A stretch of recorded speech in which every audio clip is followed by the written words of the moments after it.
You think snitching only gets you trouble in movies? Well, imagine discovering a forbidden affair between a dangerous prisoner and a trusted officer, exposing it, and then looking over your shoulder for years, waiting for the day they come for you. This isn't fiction. This is a true, chilling story of Lenny Scott, the prison officer who paid the ultimate price for speaking the truth. Lancashire prison wasn't just a place where society's worst were locked away. It was a fortress of secrets. The kind of place where rumors spread like wildfire but died quietly in dark corners, where deals were made under flickering lights of surveillance blind spots, and where power wasn't always held by those in uniform. And in the middle of it all, working his thankless shifts, was Lenny Scott. Lenny wasn't your typical officer. At 41, he wasn't bulky or menacing like some of his colleagues. His strength lay in observation, a sharp eye for detail and a gut instinct that rarely failed him. Other officers mocked his cautious nature, calling him paranoid Lenny. But Lenny knew better. In a place like Lancashire, paranoia wasn't a flaw. It was a survival tool. On paper, the prison was run by the warden and his hand-picked officers. In reality, certain inmates called the shots from the inside, none more dangerous than Elias Morgan. Elias wasn't just another thug. He was charismatic, manipulative, and utterly ruthless. A drug kingpin on the outside, inside the prison walls. He was royalty. Even some guards couldn't resist his influence. Lenny had always kept his distance. He followed protocol, ignored the bribes that others pocketed, and steered clear of the inner politics that turned good men corrupt. That was until whispers began to surface. Whispers about something far more scandalous than contraband smuggling or rigged boxing matches. A female officer, Officer Haley Griggs, had been seen visiting Elias's cell far too often, at odd hours, staying longer than protocol allowed. There were jokes about it in the break room. Lenny overheard two officers betting on when she'd end up pregnant. At first, Lenny chalked it up to cruel humor. In a male-dominated environment like this, it wasn't unusual for female officers to be the target of lewd speculation. But then he noticed Haley acting strange, paranoid, jumping at shadows, avoiding eye contact with certain inmates, spending longer than necessary on Morgan's block. Lenny felt a gnawing unease. He tried to brush it off. It wasn't his business.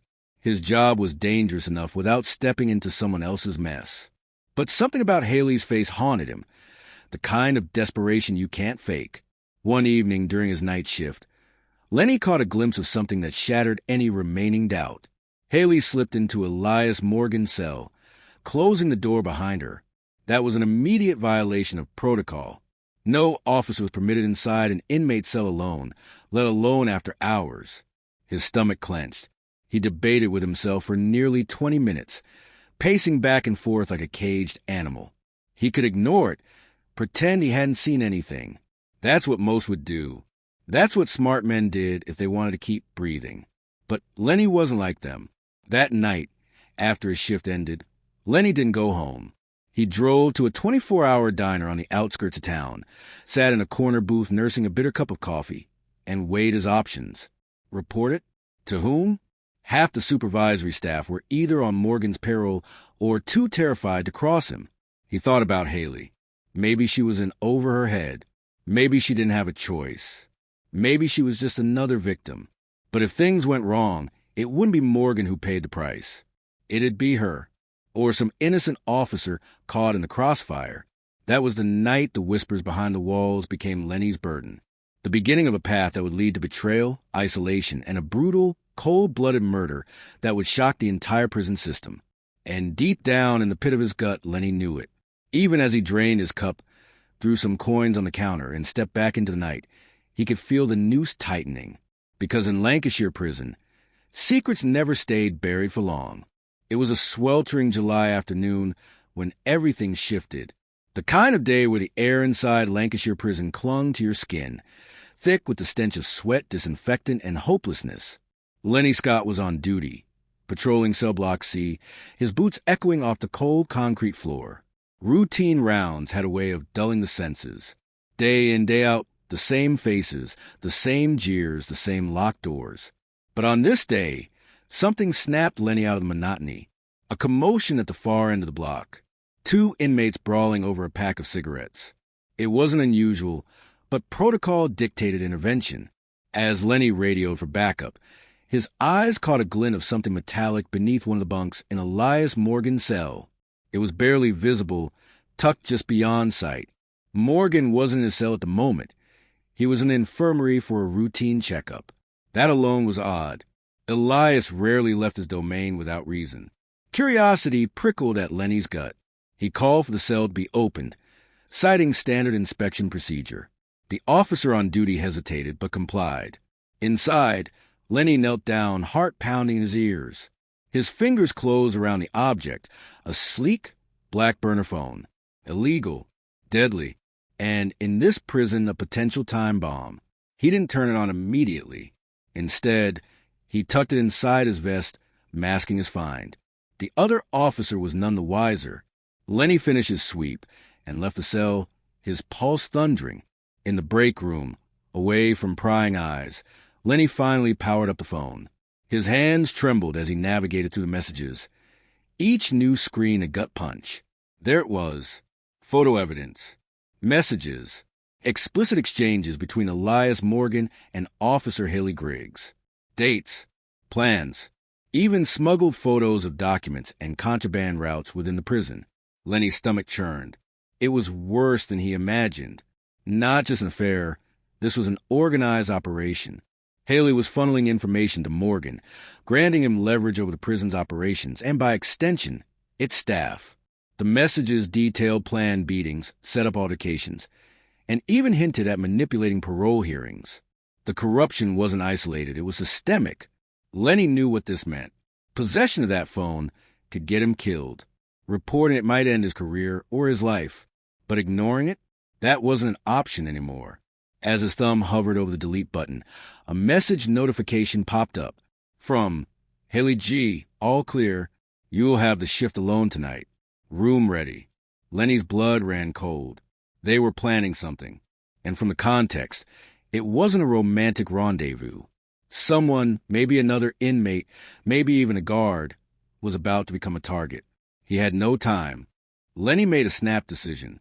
He transferred the data to a secure USB he kept for emergencies, a leftover habit from years of cautious paranoia. Then he powered down the phone, wiped it clean, and returned it to Morgan's cell, slipping it back beneath the bunk. By the time Elias returned from the infirmary, everything looked untouched. That night, Lenny didn't go home. He went straight to a trusted contact in internal affairs, a retired officer named Tom Radley. Tom had always told Lenny to be careful, warned him that Lancashire was rotten to the core. In Tom's dimly lit study, with curtains drawn, Lenny spilled everything. Showed him the USB, laid out the conspiracy. Tom's face went pale. "You've signed your death warrant, kid," Tom muttered. But he agreed to take the evidence, promising to move up the chain to the Department of Justice anonymously.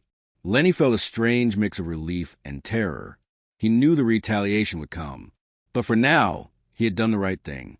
The storm was brewing, and there was no turning back now. Lenny barely slept the night after handing the damning evidence to Tom Radley. Every creak of the house, every gust of wind outside his window, had him reaching instinctively for the baseball bat he kept propped up by the door. His instincts told him that whatever was coming, it wouldn't be long. By morning, the paranoia had settled deep in his bones. He showed up for his next shift at Lancashire prison, trying to wear a mask of normalcy. But the walls felt different now. The stares from other officers lingered a beat too long. Inmates who usually ignored him now watched with an unsettling intensity, smirking in a way that made his skin crawl. Word traveled fast in a place like this. It always did. At lunch, he found an envelope on his locker door. No name, no stamp. Inside was a simple note written in blocky, uneven handwriting. "You don't know who your friends are. Shut up while you can." Lenny's heart pounded. His palms turned clammy. He scanned the room, but no one looked in his direction. It was as if he were a ghost, already half buried. Later that evening, as he was leaving the prison parking lot, a black sedan pulled up alongside his car. The window rolled down, and inside sat a man he didn't recognize. But one look at his dead, shark-like eyes told Lenny exactly who he was dealing with. "Get in. The man said, "I've got nothing to say," Lenny replied, gripping his keys. "It's not about you talking. It's about you listening." Against his better judgment, Lenny slid into the passenger seat. The interior smelled of stale cigarettes and something metallic, like blood dried on concrete. "Boss wants us to go away," the man began. "You can name your price. New car, house for your mom. Hell, even a little trip out of the country. We're not unreasonable." Lenny stared straight ahead, his jaw clenched so tight it ached. "And if I say no?" The man chuckled. "Then accidents happen. You fall down the stairs, get into a little scuffle with an inmate, or maybe," he gestured to Lenny's home address printed on a folded slip of paper, "someone visits your missus." A cold fury settled over Lenny. He took the paper, crumpled it in his fist, and spat out, "Tell your boss I'm not for sale." He slammed the door and didn't look back, but he knew it was a point of no return. The next week was a blur of thinly veiled threats. Tampered brake lines. A dead crow left on his porch. A neighbor's cat poisoned. The message was clear: back off or face consequences. Even some fellow officers turned against him. Rumors spread that Lenny was a snitch, that he was gunning for promotions by bringing others down. Once friendly faces became cold, conversation stopped when he entered rooms. Only one person remained loyal: Jenny Dawes, a rookie officer barely 6 months in. She confided in Lenny early on about her unease with the way things worked inside Lancashire. Now, seeing him under siege, she made it her mission to watch his back. "They won't stop," she warned one night as they patrolled the outer perimeter. "You need to get out of here. Leave town." "If I run, they win," Lenny replied. "If I stay, maybe I can fix this." But deep down, he wasn't sure anymore. And as the days dragged on, the walls began to close in. Lenny Scott knew the moment he refused that bribe and crumpled up that slip of paper. His days were numbered. But it wasn't until he noticed the silence, the heavy, stifling kind of silence where people avoid your gaze, conversations die when you enter a room, and even the rowdiest inmates seem to regard you with eerie, knowing smirks, that it truly sank in.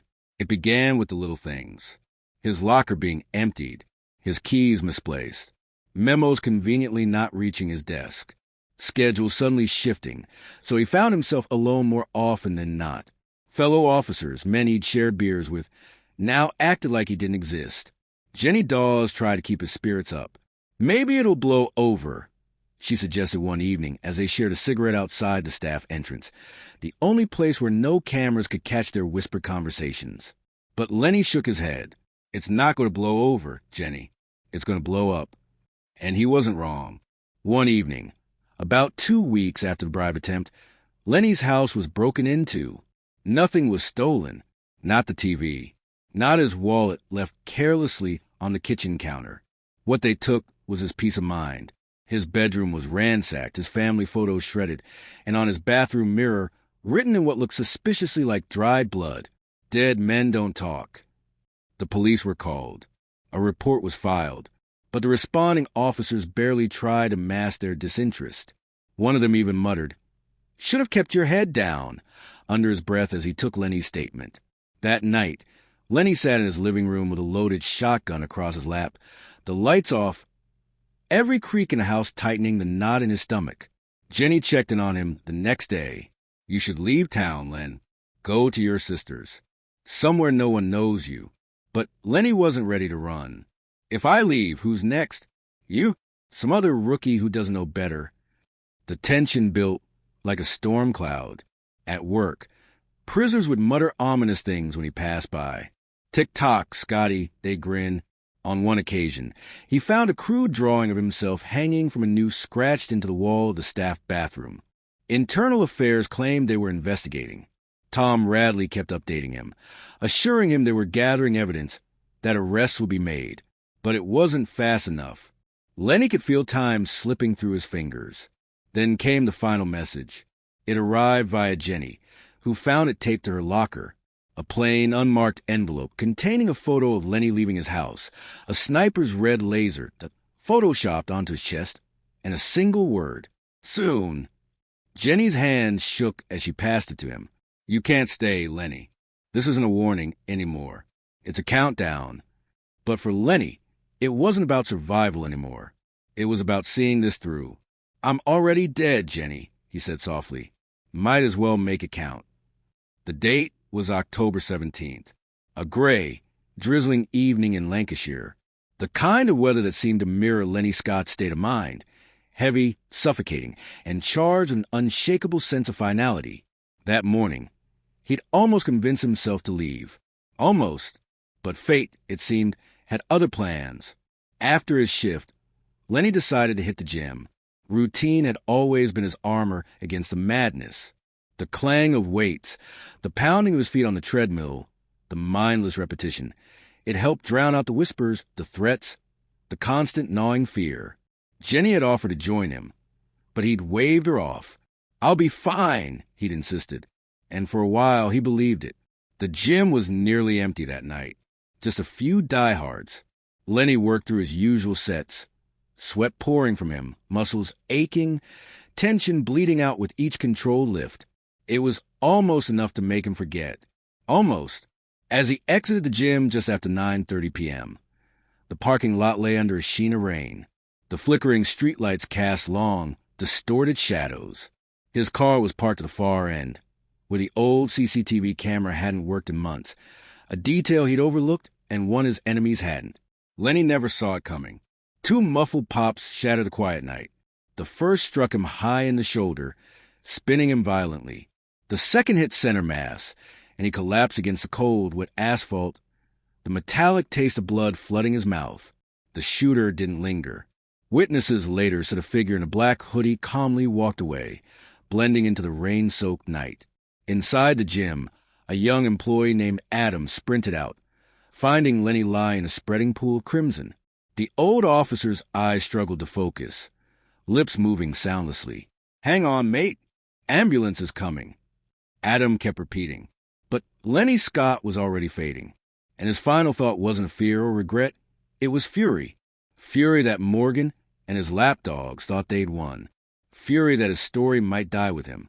The ambulance arrived in record time, but by the time they reached Royal Lancashire Infirmary, Lenny's heart had stopped twice. Word spread fast. Jenny Dawes arrived at the hospital, her uniform still damp from the rain.